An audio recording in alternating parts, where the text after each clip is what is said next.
വളരെ നല്ല രീതിയിൽ നല്ലൊരു ഓപ്പൺ ഫോറം ആയിരുന്നില്ലേ സോഷ്യൽ മീഡിയയെ കുറിച്ചുള്ള? കാരണം എന്ന് പറഞ്ഞാൽ നിങ്ങൾ തന്നെ ആങ്കർ ചെയ്തു. അതാണ് ഞാൻ ഉദ്ദേശിച്ചത്. കാരണം വേദി നിങ്ങൾക്ക് വിട്ടുതരികയാണ്. ഡിജിറ്റൽ മീഡിയ അല്ലെങ്കിൽ സോഷ്യൽ മീഡിയ നിങ്ങൾ എത്രത്തോളം നന്നായിട്ട് യൂസ് ചെയ്യുന്നു എന്നുള്ളത്. അപ്പോൾ നിങ്ങളുടെ എക്സ്പീരിയൻസ് നിങ്ങളിവിടെ ഷെയർ ചെയ്തു അല്ലേ? അപ്പോൾ നമുക്ക് ഒരുപാട് കാര്യങ്ങൾ അറിയാൻ പറ്റി. ഇനി എന്തൊക്കെ ചെയ്യണമെന്നുള്ളതിനെ പറ്റിയുള്ള ഒരു ധാരണയുണ്ട്. അപ്പോൾ എനിക്ക് ഇത്രയാണ് പറയാനായിട്ടുള്ളത്. സോഷ്യൽ മീഡിയയുടെ സാധ്യതകൾ അനന്തമാണ്. നമുക്ക് എത്രത്തോളം ഇനി എങ്ങനെയൊക്കെയാണ് ഇത് വളരാൻ പോകുന്നത് നമുക്ക് പ്രവചിക്കാൻ പറ്റത്തില്ല. അപ്പോൾ നമ്മളെപ്പോഴും അതിൻ്റെ പോസിറ്റീവ് സൈഡിന് മാത്രം മുൻതൂക്കം കൊടുത്ത് പോവുക. ചതിക്കണികളും ചതിക്കുഴികളും ഒരുപാടുണ്ട്. അപ്പോൾ അതിനെപ്പറ്റി നമ്മൾ എന്ത് ചെയ്യുക? സ്വയം ബോധവാന്മാരാകുക. അപ്പോൾ നിങ്ങൾ പഠിച്ചുകൊണ്ടിരിക്കുന്ന പ്രായമാണ്. ഇനി ഒരുപാട് നല്ല നല്ല അവസരങ്ങൾ നിങ്ങളെ കാത്തിരിക്കുന്നുണ്ട്.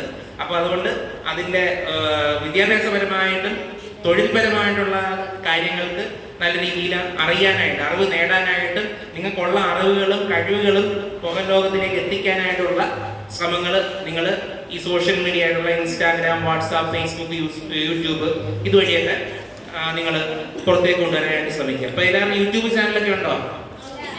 ഇല്ല. ഇല്ലാത്ത കഴിവൊക്കെ ഉള്ള, അതായത് ഫുഡ് ഉണ്ടാക്കാനും പിന്നെ അതിനൊക്കെ എൻ്റെ മറ്റേ ക്രാഫ്റ്റ്സ് അങ്ങനെയൊക്കെ അറിയാവുന്ന ആളുകളൊക്കെ ഒരു യൂട്യൂബ് ചാനലൊക്കെ തുടങ്ങിയിടുന്നത് നല്ലതാണ്. കാരണം ഇപ്പം നിങ്ങൾക്ക് ഒന്നും ചെയ്യാൻ പറ്റിയില്ലെങ്കിലും പിന്നീട് നിങ്ങൾക്ക് ഒരു ഇൻകം സോഴ്സ് എന്നുള്ള രീതിയിലൊക്കെ അതിനെ മാറ്റിയെടുക്കാനായിട്ടൊക്കെ സാധിക്കും. ഓക്കെ.